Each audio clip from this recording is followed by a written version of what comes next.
ভূতের গল্প তো আমরা সবাই শুনি আর ভয়ও পাই, কিন্তু কখনো কি ভেবে দেখেছি ঠিক কিভাবে এই গল্পগুলো আমাদের মনে ভয় ধরিয়ে দেয়?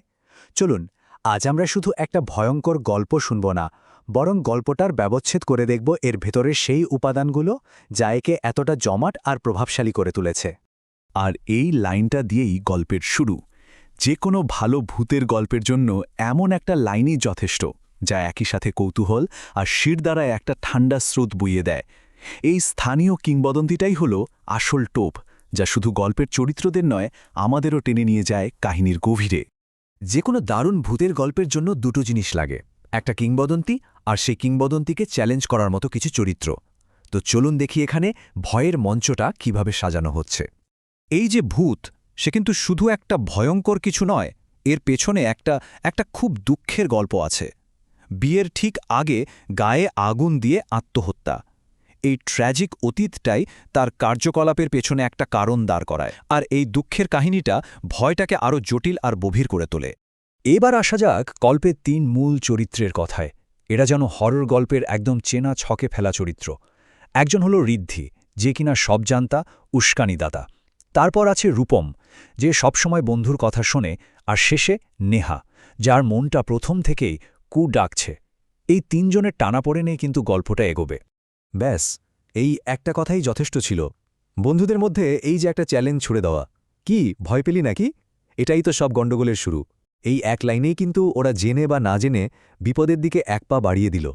তো ওরা তো বেরিয়ে পড়ল, কিন্তু ওই বাড়ি পর্যন্ত যাওয়ার রাস্তাটাই যেন একটা আলাদা গল্প।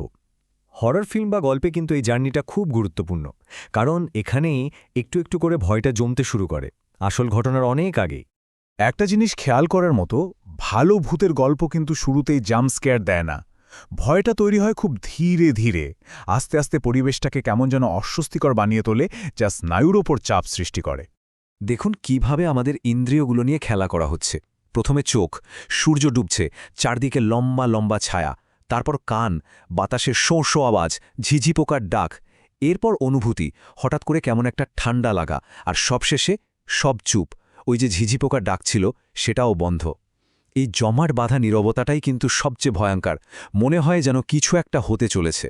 ওরা এখন বাড়ির ভেতরে, আর এখন থেকে ভয়টা আর বাইরের পরিবেশে সীমাবদ্ধ থাকবে না।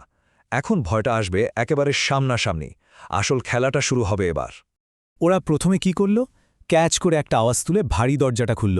ভেতরে পা রাখতেই ধুলো, ভাঙা আসবাব, দেওয়ালে জমিদারদের ছবি, কিন্তু সেগুলোও ভাঙা। আর নাকে এলো একটা অদ্ভুত গন্ধ, পোড়া কাঠ আর পচা কিছুর একটা মিশেল। আর ঠিক তখনই চোখের কোণ দিয়ে যেন একটা মেয়ের ছায়া সরে গেল। কিংবদন্তিটা যেন সত্যি হতে শুরু করেছে। এই সময় ওদের দুজনের প্রতিক্রিয়াটা দেখুন। ঋদ্ধি, যে কিনা সবচেয়ে বেশি সাহসী দেখাচ্ছিল, সে এখনও ব্যাপারটা মানতে চাইছে না, বলছে আর একটু দেখি। আর অন্যদিকে নেহা, সে কিন্তু বিপদটা ঠিকই আঁচ করতে পারছে। সে বলছে এখানে কিছু একটা গণ্ডগোল আছে।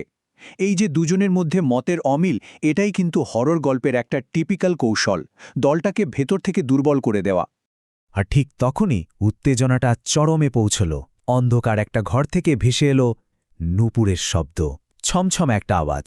আসলে যা চোখে দেখা যায় তার চেয়ে যা দেখা যায় না, শুধু শোনা যায়, তার ভয় কিন্তু অনেক বেশি।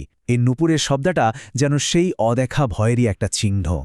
ওরা যখন ওই শব্দের উৎস খুঁজতে গেল, তখন যা দেখল সেটা ছিল গল্পের সবচেয়ে ভয়ঙ্কর মোড়।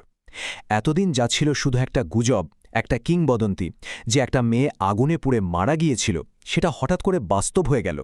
ওরা দেখল একটা পোড়া বিছানার উপর একটা মানুষের কঙ্কাল। ব্যাস, গল্পটা আর গল্প রইল না, আর এখান থেকে পালানোরও কোনো উপায় নেই। এতক্ষণ ধরে যে ভয়টা একটু একটু করে তৈরি হচ্ছিল, এবার সেটার পর্দা সরার পালা। এবার হবে সরাসরি মোকাবেলা, গল্পের ক্লাইম্যাক্স শুরু। ওরা যখন পালাবার চেষ্টা করছে, ঠিক তখনই জানালায় ভেসে উঠল একটা বিভৎস পোড়া মুখ, আর সঙ্গে সঙ্গে ধড়াম করে ভেতর থেকে দরজাটা বন্ধ হয়ে গেল। ভেবে দেখুন তো একবার, এমন একটা বাড়ি থেকে বেরোবেন কি করে, যে বাড়িটাই আপনাকে বেরোতে দিতে চায় না? বাড়িটা নিজেই এখন একটা ফাঁদ। আর তারপর শোনা গেল সেই কণ্ঠস্বর, তোরা কেন এসেছিস আমার ঘরে?